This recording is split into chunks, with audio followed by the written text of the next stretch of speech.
Kejadian-kejadian kayak gini itu sering terjadi kalau rumah-rumah itu mepet sama tetangga. Apalagi misalnya dia bikin bangunan baru, contohnya dapur. Makanya nanti ketika kita nambah bangunan baru dan memilih atapnya, itu kita harus pikirin tuh, jenis model atap yang kita pilih ini nanti airnya jatuh kemana ya. Jangan sampai air itu nanti jatuh di tempat tetangga, nanti ribut kayak gini. Ini gue contohin.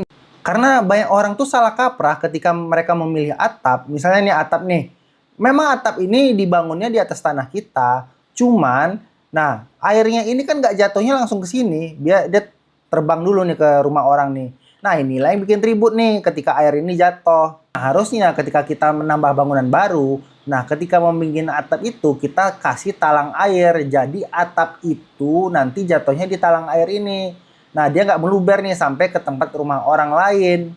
Nih kayak rumah yang gua bangun, ini pakai atap limas. Nah, airnya ini jatuhnya itu ke talang air, jadi nggak bakal geganggu tetangga yang ada di sebelah rumah gua. Nah, kalau talang airnya itu udah dibuat, nah pikirin juga tuh, air pembuangan dari talang airnya ini jangan sampai dibuang pula ke arah rumah tetangga atau tanah tetangga.